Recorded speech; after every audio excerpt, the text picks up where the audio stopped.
Bismillahirrahmanirrahim. Assalamualaikum warahmatullahi wabarakatuh.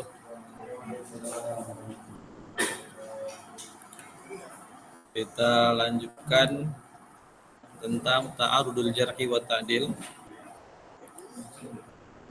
atau pertentangan penilaian jarah dan ta'dil kepada perawi. Apa tidak terlalu kuat ini? Tidak dimatikan aja kipasnya. Ini nyala kan?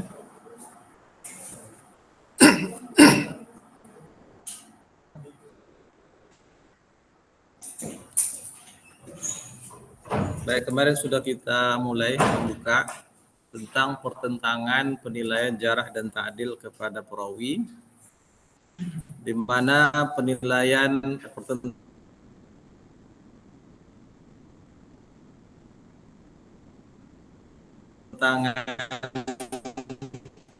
jarah dan ta'dil itu ada dua bentuk. Yang pertama, pertentangan penilaian perawi dinilai berbeda oleh dua orang imam atau lebih. Ini sesuatu yang lazim karena penilaian itu adalah merupakan ijtihad. Kemudian yang kedua, pertentangan penilaian jarah wa ta'dil bersumber dari satu orang imam. Imam atau ulama yang menilai satu, tapi ditemukan riwayat penilaian dia itu dua dan berbeda antara keduanya. Nah, itu bentuk pertentangan penilaian jarah dan ta'dil. Dalam pembahasan ini yang dimaksud jarah di sini adalah jarah mufassar. Pastikan jarah mufassar, penilaian jarah yang disertai dengan penjelasan sebab-sebab kejarahannya. Itu namanya mufassar. Lawannya jarah mubham, penilaian jarah yang tidak disertai dengan penjelasan jarahnya. Secara umum, fa'iza ta'aradul jarhul mufassaru ma'at ta'dil bisudurihima min imamaini fa'aksar fa'azabul jumhuri taqdimul jarh ala ta'dili mutlaqa. Ini aturan pokoknya atau kaidah umumnya, apabila terjadi pertentangan penilaian jarah mufassar dengan penilaian ta'dil, yang satu menilai jarah tapi menjelaskan apa alasan jarahnya, yang lain menilai adil, yang mana pertentangan keduanya ini bersumber dari dua orang imam atau lebih dari satu orang. Maka menurut pendapat jumhur ulama, taqdimul jarhi ala ta'dili mutlaqan. Secara mutlak mendahulukan, berpegang kepada penilaian jarah daripada ta'dil. Nah, kalau begitu, penilaian jarah mufassar itu paling tinggi. Itu yang paling diutamakan untuk diambil. Sawa'un zada adadul mu'addilina ala adadil mujarrihina aw naqasa anhu aw istawiya. Baik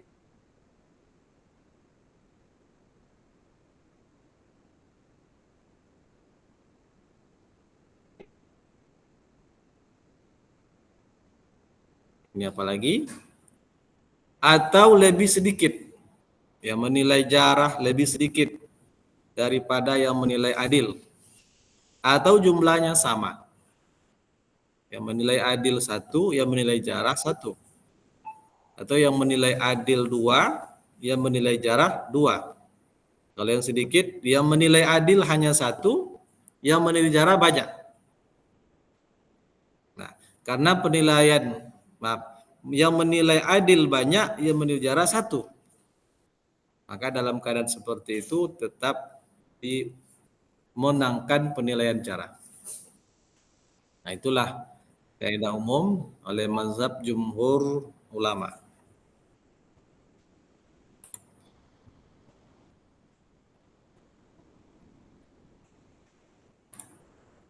Nah, apa sebabnya? Karena ulama yang menilai jarah, dia memiliki pengetahuan lebih.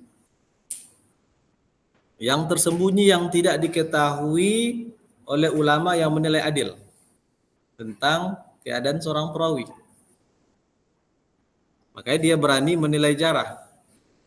Kalau tidak ada bukti, tidak ada data, informasi lain yang dia ketahui, tak mungkin seseorang ulama itu berani menilai jarah kepada perawi.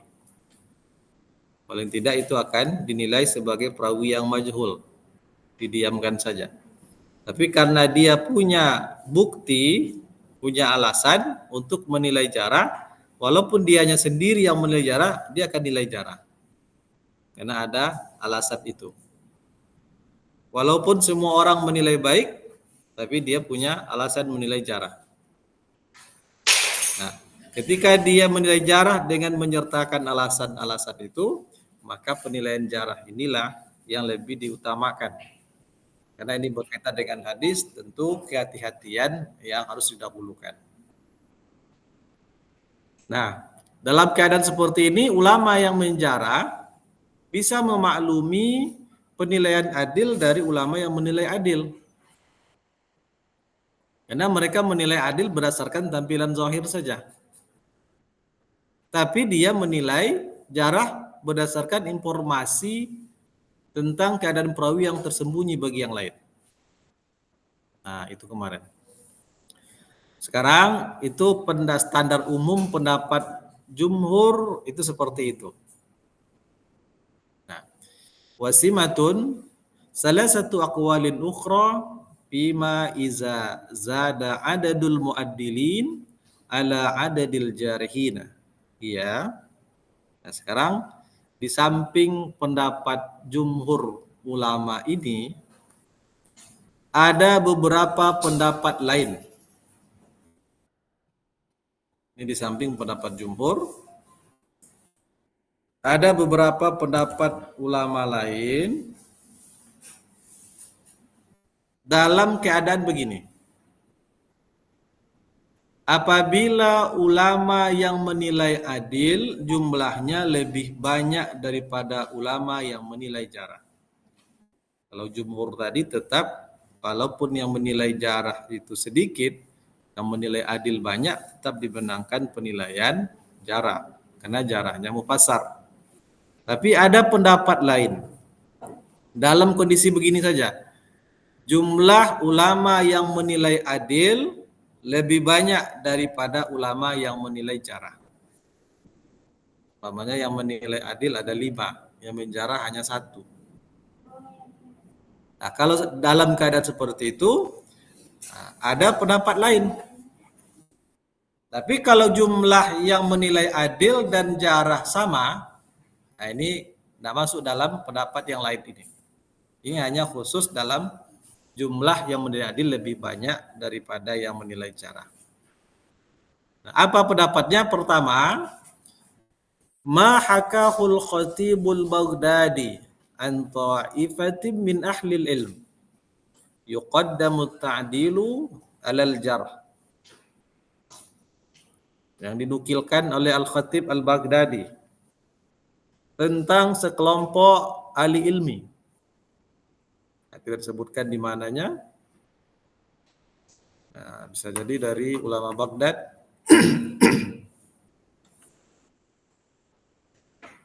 yang Al-Khatib menyebutkan dalam kitabnya Al-Kifayah fi Ilmi Riwayah.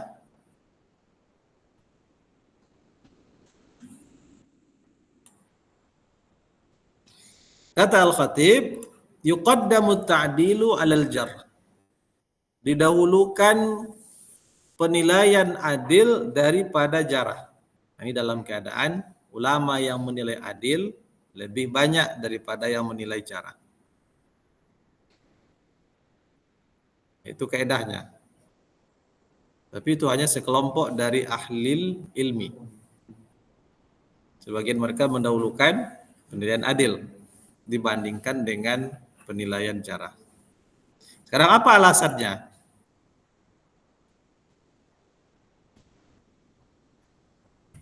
Wazalika li'anna kasratal mu'addilin tuqawwi halahum wa tujibul amala bi khabarihim izil kasratu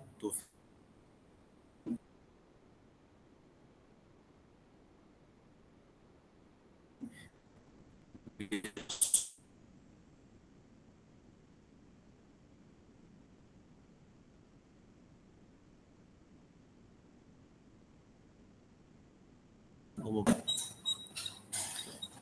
Alasannya karena banyaknya ulama yang menilai adil atau jumlah ulama atau imam yang menilai itu banyak, dengan jumlah banyak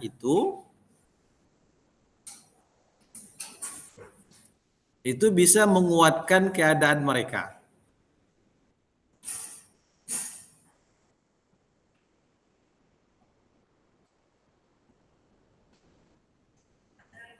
Dan membawa atau menjadikan khabar mereka itu untuk diamalkan.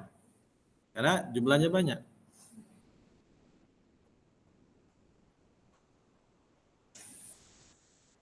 Kalau orang banyak itu kan lebih mendekati kepada kebenaran dengan jumlah banyak itu. Secara logika saja, kalau orang banyak sudah berpendapat satu pendapat, tentu yang berpikir tentang pendapat itu juga banyak. Nah, itu kan logikanya begitu. Makanya suara terbanyak itu sah untuk dipakai. Ini alasannya. Jadi dengan banyaknya jumlah itu, ini menunjukkan kuatnya pendapat itu, kuatnya penilaian itu. Memang ada juga isyarat-isyarat dari hadis Nabi yang menguatkan pendapat orang banyak. Kalau sudah sepakat apalagi, itu tidak ada lagi bantahan. Tapi kalau tidak sepakat, jumlah lebih banyak, cenderung kepada jumlah banyak itu. Karena semakin banyak jumlah yang berpegang kepada suatu pendapat, tentu semakin banyak orang yang berpikir tentang itu. Habis baterainya, boleh tolong angkat ke sana.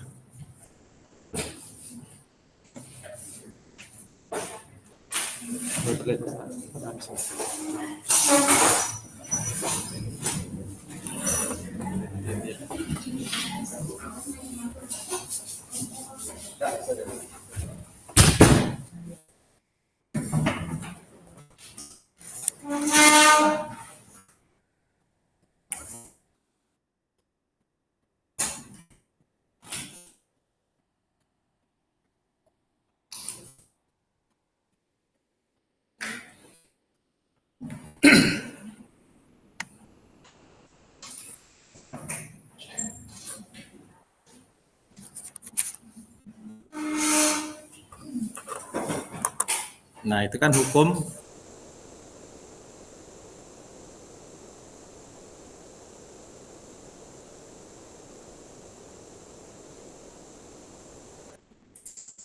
karena ada istilah sawadul azam dalam hadis Nabi, sawadul azam.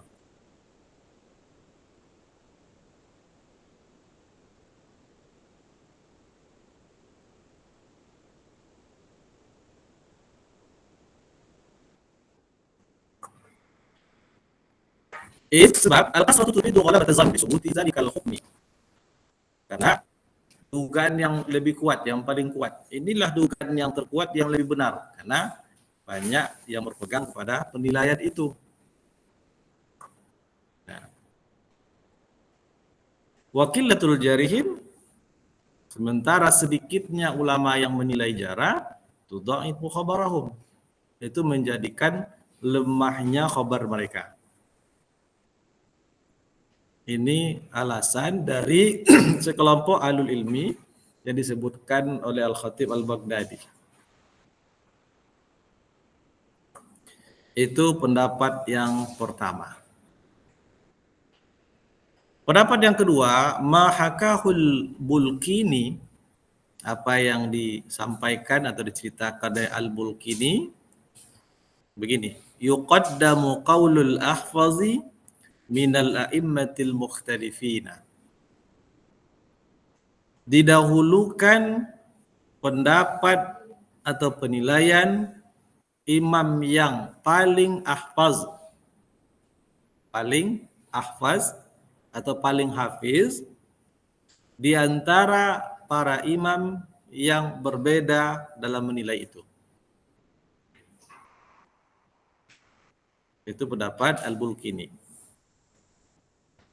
Nah, para imam atau ulama kritikus hadis itu tentu tidak sama kemampuan mereka, hafalan mereka dalam menilai para perawi hadis. Apa sih bukan berarti paling hafal banyak matan hadis, tidak.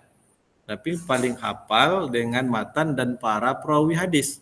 Para perawi hadis itu yang mereka tahu, yang mereka hafal biografinya lengkap, namanya, tahun lahirnya, tahun wafatnya, gurunya, muridnya, kemana mereka rihlah, penilaian kepribadiannya, itu maksud dengan ahfaz di sini. Tentu berbeda ilmu atau pengetahuan para ulama atau para imam. Imam yang lebih banyak melakukan rihlah, yang lebih tajam kemampuan daya tangkap mereka, lebih banyak berguru, lebih lama bermulazamah, itu akan berbeda penilaian mereka. Kualitas hafiz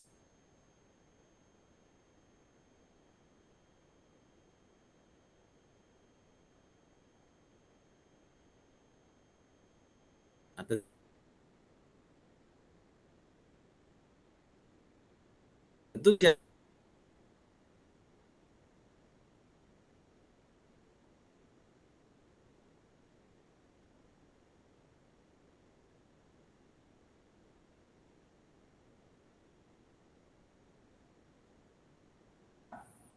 yang paling hafiz.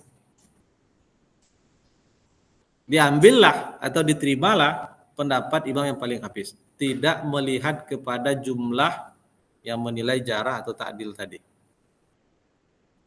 Nah.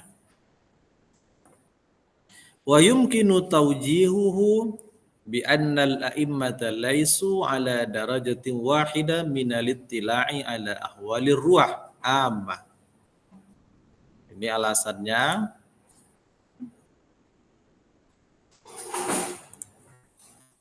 dan mungkin atau ada sangat memungkinkan bahwa para imam ulama kritik itu laisu ala darajati wahidah.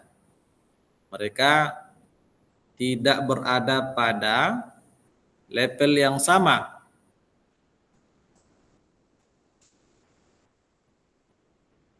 dalam hal pengetahuan mereka terhadap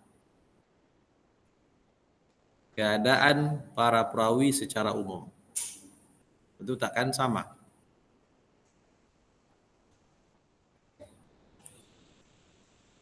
Seperti Yahya bin Ma'in, nah itu mungkin dianggap imamnya para imam hadis, imam kritikus hadis. Karena dia termasuk ulama yang paling ahfaz, yang paling hafiz. Jadi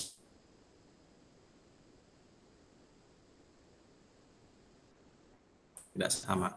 Ada yang paling hafiz, ada yang mendengar, tentu ada yang kurang. Nah,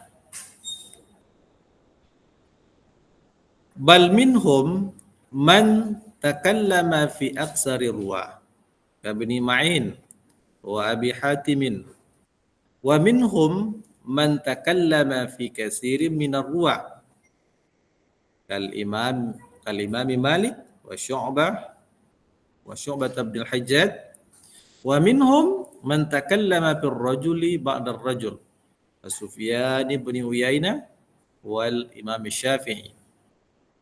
Jadi dijelaskan di sini, di antara para imam itu ada yang man takallama fi aksari ruwa. Orang yang paling banyak berbicara tentang kepribadian perawi. Aksar, paling banyak.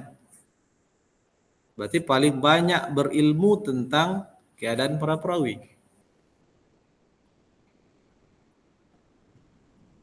Nah, itu yang pertama. Siapa mereka yang termasuk paling banyak berilmu tentang keadaan perawi?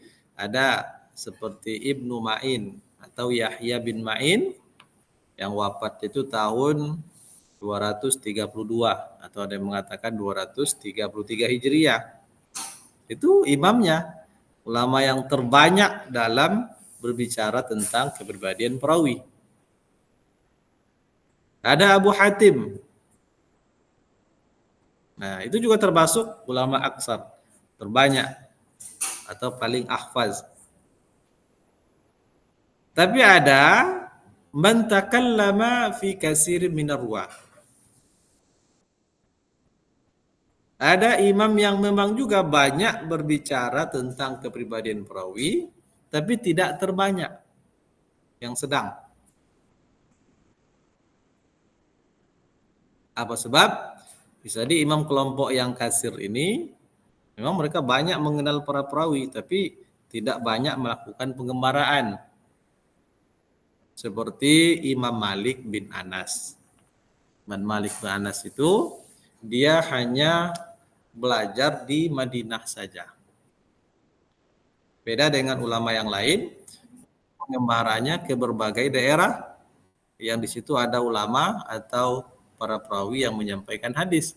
Tapi Imam Malik hanya di Madinah saja. Kalau ulama yang aksar itu barangkali bukan hanya di satu tempat, tapi semua tempat yang dia ketahui ada yang berkenaan hadis itu dia pergi ke sana, belajar, meneliti, dan lain sebagainya. Nah, itu bedanya antara kelompok imam yang aksar dengan yang kasir. Nah, atau seperti Syu'bah ibn al-Hajjaj. Ini termasuk ulama senior dari manhaj mutasaddid yang wafat tahun 160 Hijriah. Nah, ada lagi kelompok ketiga, wa minhum man takallama fir rajuli ba'da rajul.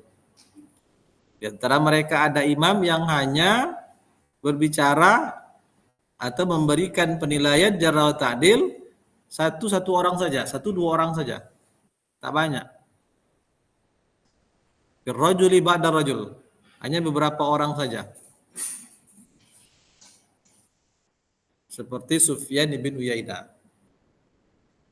Imam Asy-Syafi'i. Kalau Sufyan Tsauri itu termasuk banyak juga. Tapi Sufyan bin Uyainah kayaknya di sini disampaikan termasuk yang sedikit. Hanya beberapa orang perawi saja mereka memberikan penilaian terhadap para perawi itu. Kalau begitu ada 3 tingkatan. Ada ulama kritik yang aksar, paling banyak, ada yang banyak tapi tidak terbanyak, ada yang hanya 1-2 orang saja. Nah,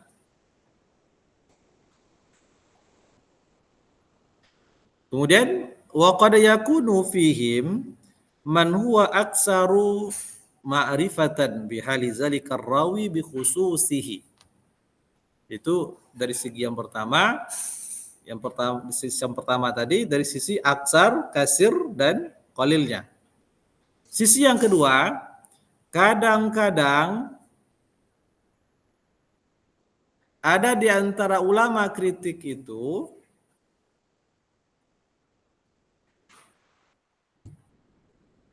yang lebih banyak mengetahui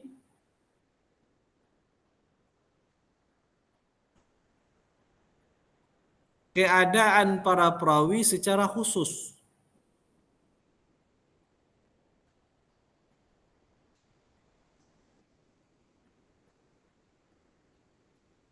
Artinya imam seperti ini lebih mengetahui keadaan perawi secara khusus yang tidak diketahui oleh imam yang lain. Nah, ada yang keadaan seperti itu.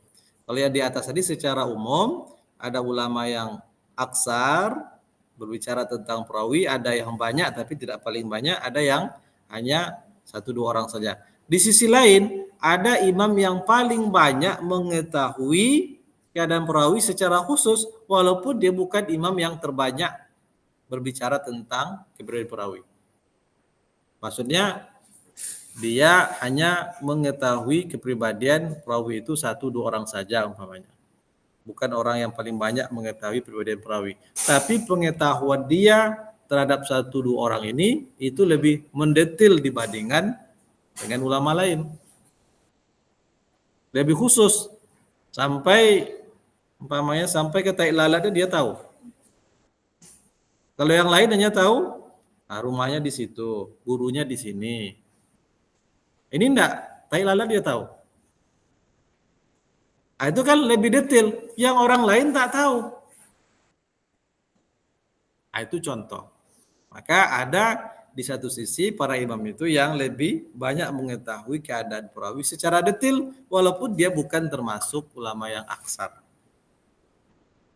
Itu kelompok yang pendapat kedua. Kalau begitu kesimpulannya, penilaian ulama yang aksar seperti oleh Ibnu Ma'in, Yahya bin Ma'in, Abu Hatim, salah satunya umpamanya. Kalau bertentangan dengan penilaian Sufyan bin Uyainah, yang dia itu hanya menilai 1-2 orang perawi saja. Nah, menurut pendapat yang diceritakan dari Al-Bulkini ini, mana yang dahulukan? Tentu penilaian Yahya bin Ma'in. Apa sebab? Dia itu adalah orang yang terbanyak berbicara tentang keadaan perawi. Sementara Sufyan bin Uyainah hanya 2-3 orang saja. Maka dahulukan penilaian pendapat Ibnu Ma'in. Nah, pendapat Ibnu Ma'in, tapi ingat ini dalam keadaan jumlah yang menilai adil lebih banyak dibandingkan dengan yang menilai jarah. Tapi kalau yang menilai jarah lebih banyak, walaupun yang menilai adil itu Yahya bin Ma'in, itu juga tidak.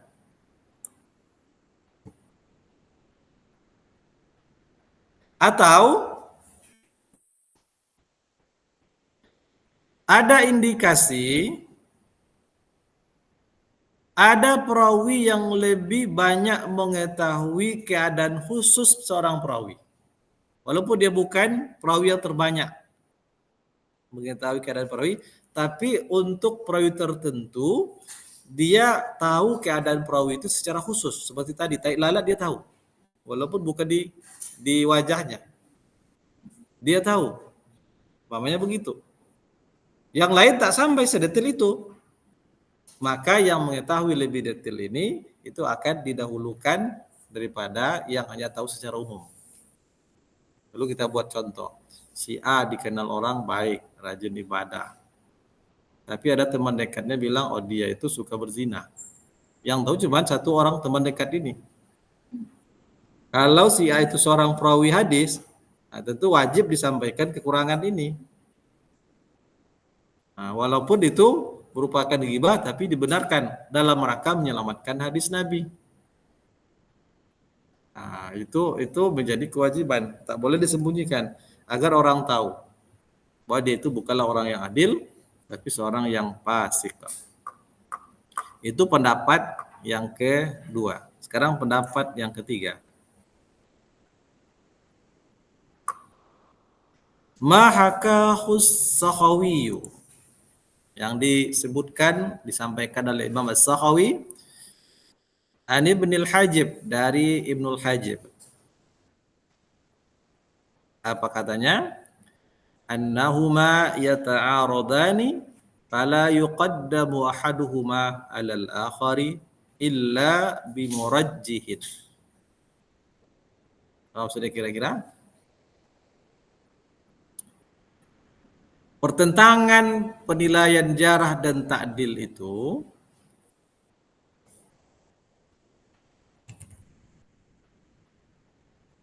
tidaklah didahulukan salah satu dari keduanya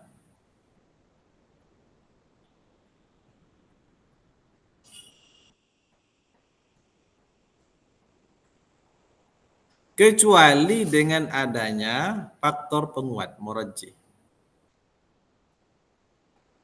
Berarti harus ada faktor penguat yang menguatkan salah satu dari keduanya itu.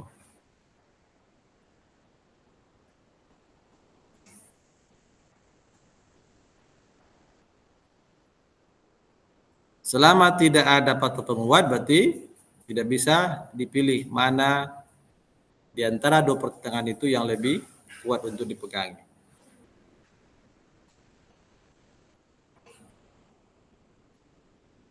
Apa alasannya?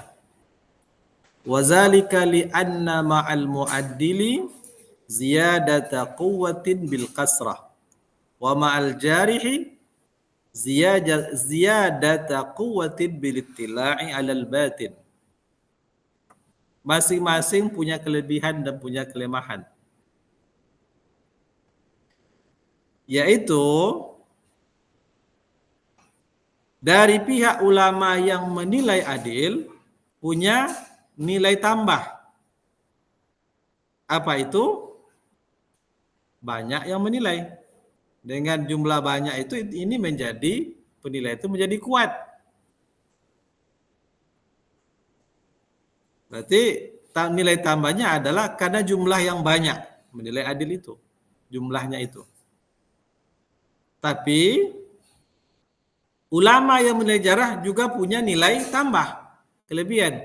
Apa itu? Punya informasi lebih yang tidak diketahui oleh ulama yang menilai adil. Hanya dia yang tahu kekurangan si Fulan ini. Orang lain tak tahu. Nah, kalau begitu sama-sama punya kelebihan. Mainnya satu-satu. Ini di satu sisi ini kuat, sisi lain ini juga kuat. Nah, ada satu-satu. Imbang. Kalau begitu, karena imbang ini satu dengan yang punya kekuatan yang sama, maka perlu ada faktor lain yang menguatkan. Ada murajinya. Selama tidak ada muraji berarti tidak bisa dipegangi. Nah, ini pendapat yang dinukilkan oleh Imam As-Sakhawi dari Ibnul Hajib. Jadi begitulah sangat telitinya para ulama dalam menilai para perawi ini. Karena ini ngeri-ngeri sedap juga itu. Kalau dikaitkan dengan kehidupan akhirat, menilai aib orang lain itu kan adalah ghibah, dosa besar. Tapi menyelamatkan hadis Nabi lebih penting lagi daripada menyelamatkan kehormatan satu orang atau dua orang. Kalau salah dalam menilai atau sembrono atau berdasarkan hawa nafsu, ini dosa besar.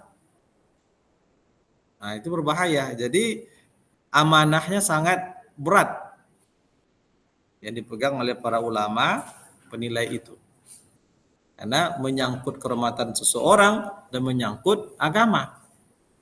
Jangan sampai salah. Maka perlu kehati-hatian yang sangat tinggi. Nah, sehingga sampai sebegitu detailnya para ulama dalam menilai para perawi. Nah, sekarang dari 3 pendapat itu, warraji. Mana pendapat yang kuat? Tapi pendapat yang kuat menurut penulis kitab ini. Annal asla taqdimul jarhil mufassari ala ta'dil. Nah, jelasannya begini. Asalnya atau menjadi patokan awal adalah mendahulukan jarah mufassar daripada penilaian adil. Itu asalnya. Seperti yang disebutkan tadi, itu yang dipegangi oleh jumhur ulama. Mendahulukan jarah mufassar daripada adil. Lakin nazalik laisa ala itlaqi, tapi ini juga tidak secara mutlak. Tak mutlak begitu. Bal tetapi huwa muqayyadun bidawabitil jarhi wa ta'dili kama sayati bi'aunillahi ta'ala. Tapi itu ada kait-kaitnya dengan beberapa kaedah tentang jarah wa ta'dil yang akan disampaikan berikutnya. Jadi Secara umum, kaidah dipegang itu mendahulukan penilaian jarah mufassar daripada ta'dil, tapi juga tidak mutlak begitu. Asal pamannya ada jarah mufassar daripada ta'dil langsung dipegang, enggak. Tapi ada doabit-doabitnya. Nah, doabit ini dalam kitab ini disampaikan ada 20 kaidah. Ada 20 kaidah untuk menerapkan, mendahulukan penilaian jarah mufassar daripada ta'dil. Dan ada pengecualian juga. Dan itu akan disampaikan dalam pembahasan berikutnya.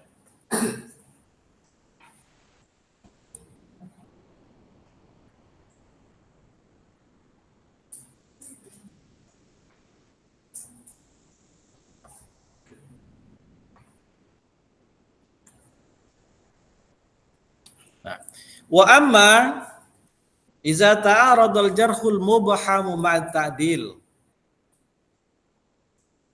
Kalau yang tadi pembahasannya pertentangan jarah mufassar dengan ta'dil.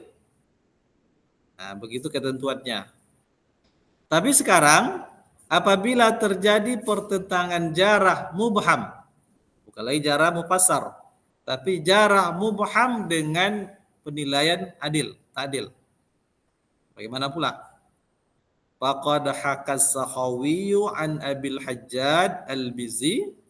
Al-Mizzi itu ulama hadis yang hidup pada abad ke-8. Kalau tak salah wafatnya 742 atau 48 ya. Dia satu angkatan dengan Imam Az-Zahabi. Beda meninggalnya mereka ini hanya berapa tahun? 6 tahun ya. Barangkali 748, Mazhabi 742 atau sebaliknya. Nah, Imam As-Sakhawi menukilkan dari Abil Hajjaj Al-Mizzi. Al-Mizzi juga penulis kitab Rijal. Kitabnya itu Tahzibul Kamal fi Asma'ir Rijal. Itu kalau dalam bentuk cetakan, dulu di kampus kita, di pustaka kita ada 23 jilid. 2 jilid terakhir itu hanya daftar isi. Kalau dalam PDF kita lihat itu ada 36 jilid. Kitabnya besar. Begitulah ulama dulu. Itu Al-Mizzi. Jadi As-Sakhawi menukilkan pendapat dari Al-Hajjaj Al-Mizzi dan ulama lain begini. Anna ta'dila muqaddamun alal jarhil mubham. Bahwasanya penilaian ta'dil itu didahulukan daripada penilaian jarah mubham. Nah, ada yang menilai adil, ada yang menilai jarah, tapi jarahnya tidak menyebutkan apa alasannya. Yang menilai adil juga tidak menyebutkan apa alasannya. Huwa siqatun atau huwa solihun. Yang satu mengatakan huwa dhaifun. Apa alasan dhaif? Tak ada. Apa alasan mengatakan dia soleh? Juga tak ada. Yang hanya ada penilaian yang dua-duanya mubham. Ataupun kalaupun ada alasan menyebutkan dia adil, nah, sekarang mana dahulukan? Karena penilaian jarahnya tanpa alasan, maka itu tidak dipegangi. Dahulukan menerima penilaian adil. Dahulukan menerima penilaian adil. Tentu lebih penting menegakkan husnuzan. Nah, husnuzan. Tapi kalau seandainya ada pembahasan sebelumnya, ada yang menilai jarah mubham, tapi tak ada pula yang menilai adil. Ada kemarin kan?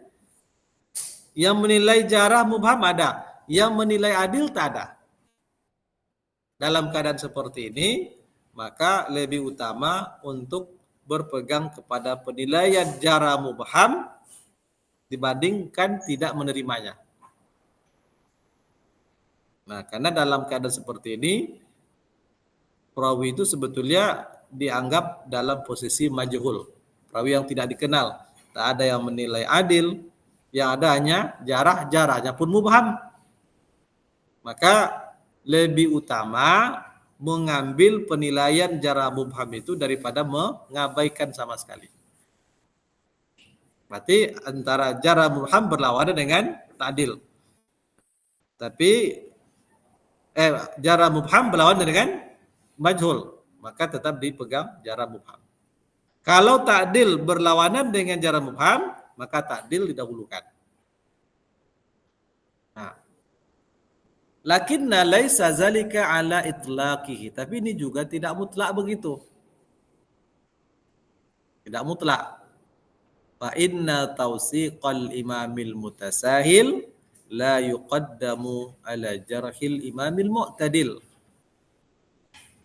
Nah, bagaimana? Karena penilaian sikoh oleh seorang imam yang mutasahil tidak bisa didahulukan daripada penilaian jarah oleh imam yang mu'tadil.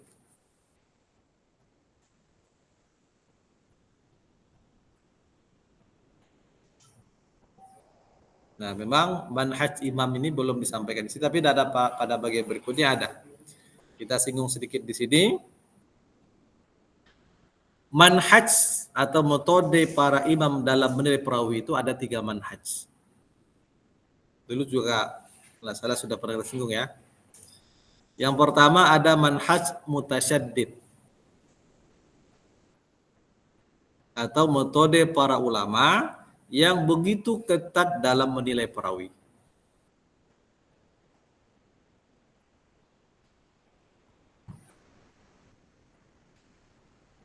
Indikasinya mudah menilai jarah tapi sulit menilai adil. Itu ulama yang mutasaddid. Mudah menilai jarah, sulit menilai adil. Nah, seolah bagi ulama ini sedikit-sedikit kena jarah, sedikit jarah. Nah, kalau seorang perawi itu sempat lalai atau tersalah 2-3 kali saja, itu sudah dinilai lemah.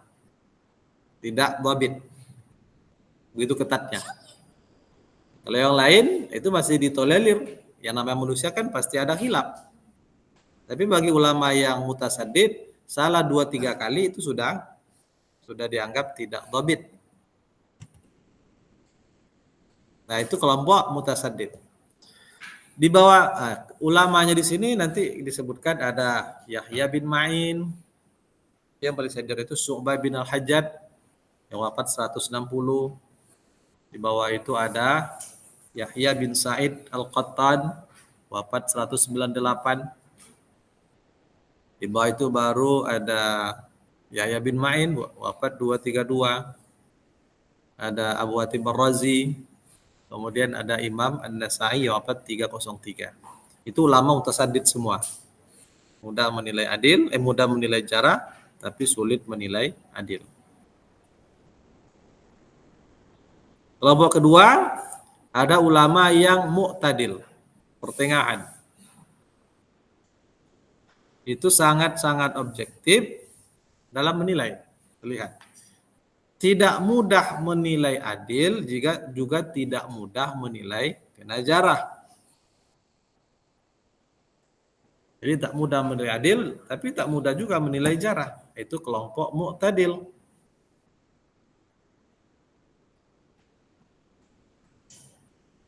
Nah, siapa-siapa ulamanya? Ada Sufyan Tsauri. Sufyan Tsauri yang wafatnya tahun 161. Itu Sufyan Tsauri. Satu angkatan dengan Syu'bah ibn Al-Hajjaj. Sufyan Tsauri. Ada lagi Abdurrahman bin Mahdi. Abdurrahman bin Mahdi yang wafatnya sama dengan tahun wafatnya Yahya bin Sa'id Al-Qattan. Wafat 198. Nah, itu tabaqat keduanya itu. Abdurrahman bin Mahdi. Setelah itu ada Imam Ahmad bin Hambal, wafat 241. Ada Imam Al-Bukhari, wafat 256. Ada Imam Muslim, wafat 261. Ada Imam Al-Baihaqi, pada sebagian tempat penilaian dia menilai pada level mu'tadil, tapi pada sebagian penilaian terhadap perawi dia menilai pada level mutasahil. Jadi kelompok kedua mu'tadil kriterianya tidak mudah menilai adil, juga tidak mudah menilai jarah. Yang ketiga, kelompok mutasahil. Mutasahil kebalikan dari manhaj ulama mutasaddid. Ulama mutasahil itu mudah menilai adil tapi sulit menilai kena jarah. Kalau mutasaddid tadi mudah menilai jarah, sulit menilai adil. Nah, maka kalau mutasahil inilah yang sebaliknya. Siapa mereka? Ada Al-Ijli, ada Ibnu Hibban, termasuk juga Imam At-Tirmizi dalam kitab ini. Ada Al-Hakim An-Nisaburi, Ibnu Huzaimah, dan Al-Baihaqi pada sebagian penilaiannya. Nah, itu ulama-ulama mutasahil.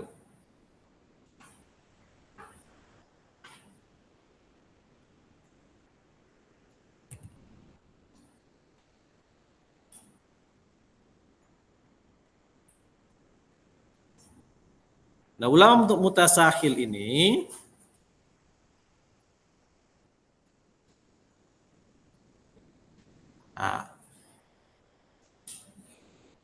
tadi disebutkan kaidah umumnya mendahulukan penilaian ta'dil daripada jarah mubham, tapi juga tidak secara mutlak. Apa sebab? Karena penilaian sikoh oleh imam yang mutasahil, imamnya mutasahil, mudah menilai sikoh, mudah menilai adil, itu tidak bisa didahulukan daripada penilaian jarah dari imam mu'tadil. Tidak bisa.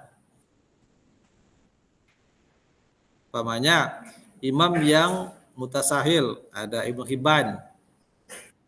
Ibnu Hibban menilai sebuah hadis sikoh, seorang perawi itu adil, dhabit, sikoh. Tapi Imam Bukhari tidak, mengatakan dia itu majhul, tidak dikenal. Mana yang didahulukan? Lihat kelompoknya. Ibnu Hibban adalah kelompok manhaj mutasahil.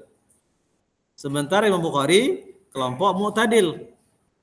Kalau begitu tetap didahulukan penilaian Imam Al-Bukhari dibandingkan dengan Ibnu Hibban. Karena beda manhaj. Apalagi Imam Ibnu Hibban ini itu mensohehkan hadis atau mensikohkan perawi yang tidak dikenal. Tapi memang ada beberapa syarat. Bagi Ibnu Hibban, kalau ada seorang perawi yang tidak dikenal, tapi memiliki murid orang-orang yang sikoh, maka perawi yang tidak dikenal itu dianggap sikoh. Dalam ulama lain seperti Imam Bukhari, mu'tadil, orang yang seperti ini itu adalah perawi yang majhul. Bagi Imam Ibnu Hibban, dia sikohkan orang yang tidak dikenal ini dengan syarat-syarat tertentu. Bagi ulama lain, itu perawi yang majhul. Perawi yang majhul itu tidak bisa dianggap orang yang adil. Bagi Imam Ibnu Hibban dianggap adil dengan syarat tertentu. Maka yang lebih ketat itu adalah tentu Imam Al-Bukhari. Maka dalam hal ini tetap didahulukan penilaian ulama mu'tadil seperti Imam Bukhari, Abdurrahman bin Mahdi, Ahmad bin Hambal dibandingkan dengan penilaian ulama yang mutasahil. Nah, kalau begitu kesimpulannya, yang paling kuat untuk diambil, yang mesti diambil dalam hal pertentangan jarah ta'dil adalah penilaian jarah mufasar. Nah, itu dulu. Kalau sudah jarah mufasar bertentangan dengan yang penilaian adil, pasar didahulukan. Tapi kalau jarahnya tidak mufasar, lalu ada pertentangan antara adil dengan jarah mubham, maka masuk level kedua yang diambil adalah ta'dil. Ta'dil. Karena jarah mufasar tidak ada. Yang ada hanya ta'dil dengan jarah mubham. Maka yang diambil adalah penilaian ta'dil. Dalam hal jarah mufassar tidak ada, ta'dil juga tidak ada, yang ada hanya jarah mubham. Maka jarah mubham pun diambil. So, lebih utama mengamalkannya daripada mengabaikan. Kalau ketika tidak ada, berarti perawi itu majhul, tidak dikenal. Itulah level tingkatan dalam mengambil penilaian jarah dan ta'dil kalau terjadi pertentangan. Yang pertama, jarah mufasar, kalau tak ada ta'dil, kalau tak ada duanya mubham, jarah mubham. Kalau tak ada ketiga semuanya berarti perawi itu adalah majhul. Nah, baik. Ada pertanyaan sampai di situ?